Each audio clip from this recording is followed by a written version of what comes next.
Alhamdulillahi Rabbil Alamin. Wal aqibatu lil muttaqin. Wala udwana illa 'alal zalimin. Ashhadu an la ilaha illallah Rabbuna Rabbul Alamin. Wa ashhadu anna Muhammadar Rasulullah Sayyidina Sayyidil Mursalin. Allahumma salli ala habibina syafi'ina wa maulana Muhammadin wa ala alihi wa sahbihi ajma'in. Amma ba'd. Ayyuhal ikhwana rahimakumullah, ittaqullaha haqqa tuqatih wa la tamutunna illa wa antum muslimun. Faqala ta'ala fi kitabihil karim, a'udzu billahi minasyaitonir rajim. Bismillahirrahmanirrahim. Wa may yaqtul mu'minan muta'ammidan fajazaohu jahannam khalidina fiha wa ghadiballahu alaihi wa la'anahu wa adalahu azaban azima. Shadaqallahul azim. Hadirin jemaah sidang Jumat yang dirahmati Allah, dalam kesempatan khutbah singkat ini tema yang akan saya angkat adalah pidana pembunuhan di dalam Islam. Ada 5 hal yang dijaga secara umum. Ada 5 pokok yang paling pokok, 5 hal yang dijaga agama Islam. Yang pertama adalah menjaga agama. Oleh Asy-Syatibi nanti menyebutnya dengan istilah maqasid syariah, tujuan syariat Islam hadir. Yang kedua menjaga jiwa, maka kita diharamkan membunuh. Yang ketiga menjaga harta, maka haram mencuri merampok termasuk korupsi. Yang keempat menjaga nasal, menjaga turunan, maka diharamkan zina. Dan yang kelima menjaga akal, maka diharamkanlah narkoba yang merusak akal, yang menghilangkan akal manusia sehingga manusia tidak berfungsi lagi manusianya atau akalnya. Ma'asyiral muslimin, jemaah sidang Jumat yang dirahmati Allah. Adapun hukum pidana pembunuhan Islam ini, dalam Islam ini termasuk, kata Nabi, salah satu dosa besar yang pertama kali dihisab, bahkan dosa besar sesudah dosa syirik. Kata Ibnu Qayyim, dalam pidana pembunuhan ini ada at-tahqiq annal qatla, ada ta'allaqu bihi salasah. Ada 3 hak di dalam pembunuhan ini, berkaitan dengan 3 hak. Jadi ketika terjadi pembunuhan, ada 3 orang yang berhak untuk menuntutnya, memberikan hukuman bagi orang yang membunuh. Siapa itu? Yang pertama hakullah, ada hak Allah di dalamnya. Ada hakulil maktul, hak orang yang dibunuh karena dihentikan dia untuk beribadah kepada Allah. Ada hakulil wali, hak bagi walinya, karena dengan kita membunuh seseorang kita telah memutus generasi, satu jalur darah generasi. Maka salah satu hikmah membunuh ini di dalam syariat umat Nabi Musa dahulu, itu Allah Subhanahu wa taala mengatakan dalam Quran, ya, man qatala mu'minan faka'annama qatalan nasa jami'a. Siapa yang membunuh seorang manusia itu sama dengan dia membunuh seluruh manusia. Kenapa dianggap membunuh seorang itu sama dengan membunuh seluruh manusia? Ya bayangkan saja, ketika dibunuh Nabi Adam maka hilang seluruh manusia. Ketika dibunuh anak Nabi Adam yang satu maka hilang generasinya. Itu hampir seluruh manusia hilang generasinya. Kenapa? Karena kita menghentikan perkembangan biakan manusia itu. Maka disamakan Allah dosanya dengan membunuh seluruh manusia. Maka dosa membunuh ini sangat besar, masyaallah muslimin. Dan kita tidak boleh membunuh orang beriman kecuali dalam kondisi perang, mempertahankan agama negara, kehormatan agama negara. Ya, dan perang itu pun kalau sudah disepakati baru boleh kita bunuh. Tapi kalau salah satu negara yang memerangi kita itu menyerah, nah kita tidak boleh lagi membunuh. Ya. Apalagi orang sudah menyerah, dia posisi lemah, dia sudah menyerah, enggak boleh dibunuh lagi. Ya.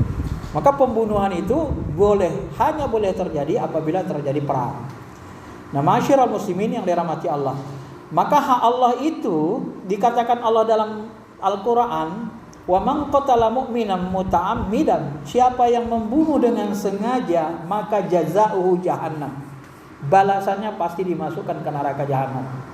Wa ghadiballahu alaih, Allah murka kepadanya, wa la'anahu, dan Allah melaknatnya, dan Allah menjanjikan azab yang pedih bagi orang yang membunuh.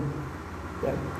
Jangankan orang beriman, orang-orang non-Islam saja tak boleh kita bunuh kalau mereka tidak memerangi umat Islam. Maka Nabi dengan tegas mengatakan, man qatalal mu'ahad, barang siapa membunuh orang-orang mu'ahad, orang-orang non-Islam yang terikat perjanjian damai, ya, apa yang terjadi? Maka Allah mengharamkan bagi mereka mencium bau surganya Allah Ta'ala. Nah, ini saking kerasnya pembunuhan ini, ma'asyiral muslimin. Ya, apalagi yang kita bunuh orang beriman. Kalau kita bunuh orang beriman, kata Allah apa? La zawalud dunya ahwanu 'ala Allah min qatalil muslim. Sekiranya bumi ini hancur, itu lebih disukai Allah, lebih ringan bagi Allah dari matinya seorang beriman. Kenapa? Karena tasbih, puja-puji, ibadah orang beriman itu jauh lebih diutamakan Allah dari ibadah alam, ibadah bumi. Ya, walaupun bumi dan isinya ini bertasbih memuji Allah, tapi ibadah puji-pujian yang dilakukan makhluknya manusia, orang beriman, lebih utama, lebih disukai Allah. Maka membunuh orang beriman itu tidak lebih ringan bagi Allah, lebih berat. Ini dikatakan dalam hadis An-Nasai di Sahih. Ma'asyiral muslimin yang dirahmati Allah, maka membunuh orang-orang yang muahad pun, yang non-Islam, terikat perjanjian damai, diharamkan dia mencium wangi surga. Walaupun wangi surga itu bisa masiratin arba'ina aman, bisa dicium jarak 40 tahun perjalanan. Tapi haram, jangankan masuk surga. Apalagi yang kita bunuh orang beriman. Maka kita memang harus berhati-hati. Yang kedua, hak korban. Apa hak korban? Dikatakan Nabi, awwala ma yaqda bainan nasi yaumil qiyamah fid dima. Yang pertama kali nanti dihisab, ditanya Allah di hari kiamat adalah dosa pertumpahan darah. Dan orang yang dibunuh itu dia akan berkata kepada Allah, ya, berkata kepada Allah, ya Allah, tanya orang ini kenapa dia bunuh aku. Nah, dia akan dihisab dengan hisab yang keras.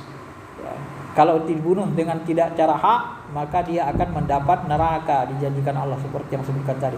Sehingga Ibnu Abbas, Zaid bin Sabit, Abu Hurairah mengatakan, ternyata kalau dipahami dari hadis ini, gak bisa taubat orang yang membunuh ini. Kenapa? Taubat pun dia masih ada lagi hak orang yang dibunuhnya untuk menuntut. Paling-paling kalau dia taubat, Allah yang memaafkannya. Nah, kalau ke Ibnu Qayyim mengatakan, ya kalau dia benar-benar menyesal taubat, Allah maafkan dia. Ya, terus dia menyerahkan diri kepada keluarganya. Ya kalau keluarganya menerima. Kalau nggak menerima, ya tetap bayar diat, tetap beli kisos. Maka nanti yang ketiga ini ada namanya hak keluarga, hak wali korban. Hak wali korban itu boleh kisos. Kalau dia tidak setuju, ya ayyuhalladzina amanu kutiba alaikumul qisas fil qatla. Hai orang beriman, diwajibkan bagi kamu kisos, bunuh. Kami tidak siap anak kami dibunuh. Kami tidak siap orang tua kami, ayah kami dibunuh. Hukumnya harus dibunuh. Kalau korban mengatakan begitu, pengadilan harus menetapkan dihukum bunuh. Tapi kalau wali korban mengatakan, ya sudahlah, bayar diat, karena dia nggak sengaja, dia tidak bermaksud, dia orang baik, dia sudah menyesal, bayar diat saja, maka bayar diat. Inilah adilnya hukum Islam itu. Karena di sini ada hak wali. Kenapa di sini ada hak wali, ma'asyiral muslimin? Ya ketika kita bunuh orang tua dari seseorang, yang mencari nafkah anak istrinya siapa? Istrinya nggak kerja, anaknya mau kuliah. Siapa yang nyari nafkahnya? Anda mau menggantikannya? Ketika ada membunuh, Anda mau menggantikan biaya hidup mereka, mencarikan untuk? Nah, itu kan ngeri sebenarnya. Jadi kalau kita bunuh seseorang ayah itu, ya dia tak bisa lagi berkembang biak. Sudah terhenti anaknya kalau dua-dua saja. Padahal kalau dia nggak dibunuh, dia masih bisa hidup lama, masih bisa punya anak lain. Maka Nabi ketika dia berdakwah di kota Taif, dilempari wajahnya, berdarah-darah mukanya, putus giginya. Datang malaikat, ya Rasulullah, maukah engkau kuhancurkan mereka semua penduduk Taif ini? Kuangkat bukit ini, gunung Uhud ini, kucampakkan ke desa ini. Ya. Bilang, tegas. Kalau kau mau biar kau angkat sekarang. Aku sudah diutus Allah. Apa kata Nabi? Ya Jibril, tidak usah. Ya, Nabi menahan diri. Biarlah.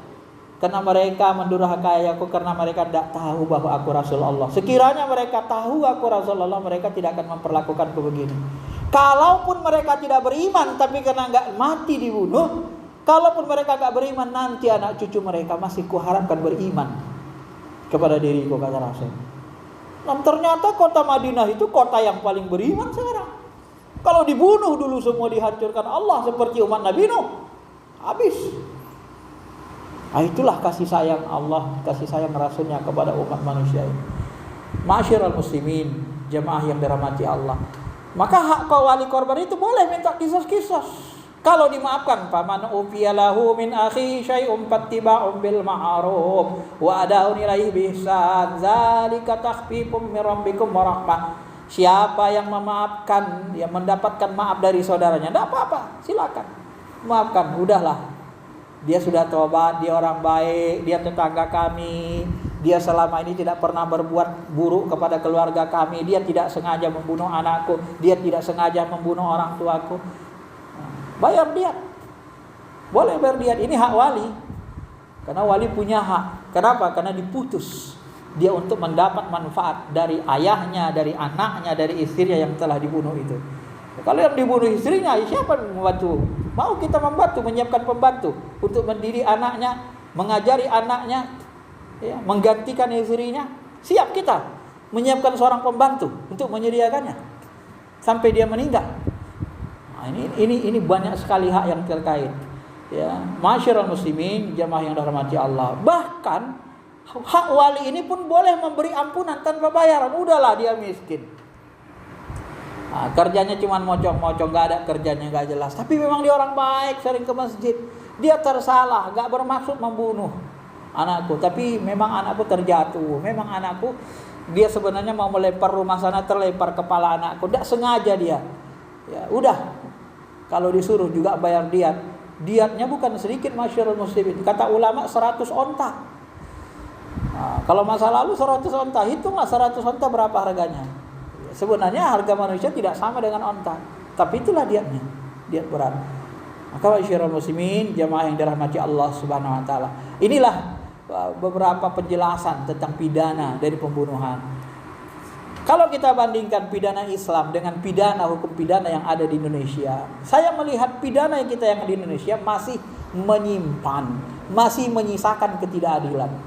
Saya contohkan pidana pencurian. Ya.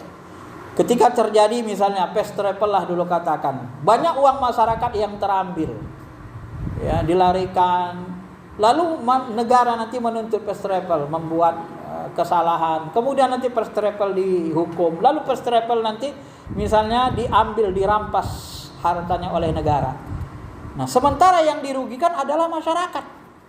Lalu kenapa negara yang merampasnya? Kenapa negara yang diuntungkan? Alasannya karena melakukan pidana penipuan misalnya, ya, atau melakukan macam-macam pencucian uang atau segala macam kejahatan. Nah, ini ketimpangan. Jadi negara itu diuntungkan dari pidana, negara hanya mengambil haknya menghukum, tetapi dia mengambil harta yang diambil itu. Dan harta itu harta masyarakat. Masyarakat yang tidak dikembalikan uangnya, padahal yang diberikan masyarakat. Ini ketimpangan pidana kita, masyarakat muslimin. Setelah diteliti oleh beberapa mahasiswa kita, ternyata masih banyak ketimpangan.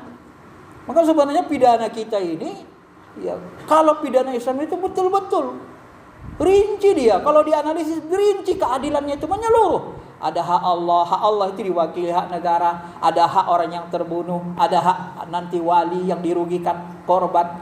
Nah, kalau negara kita ini pidananya masih belum. Maka sebahagian ada yang mengatakan hukum pidana kita ini masih dibuat untuk kepentingan politis banyaknya, tidak untuk kepentingan keadilan dan menegakkan kebaikan. Belum penuh dia. Sehingga sebagian orang mengusulkan memang harus ditambah, ini harus ada perbaikan, penambahan undang-undang dalam pidana-pidana yang ada di negara kita. Supaya apa? Supaya dia memenuhi nilai-nilai keadilan dan kebaikan. Kalau undang-undang kita tidak berisi nilai keadilan dan kebaikan, ya bagaimana kita mau hidup baik, tenang? Undang-undang yang mau kita laksanakan saja belum adil, ya bagaimana kita mau hidup tenang? mau mendapatkan keadilan. Bagaimana orang-orang miskin, orang-orang lemah mau mendapatkan haknya?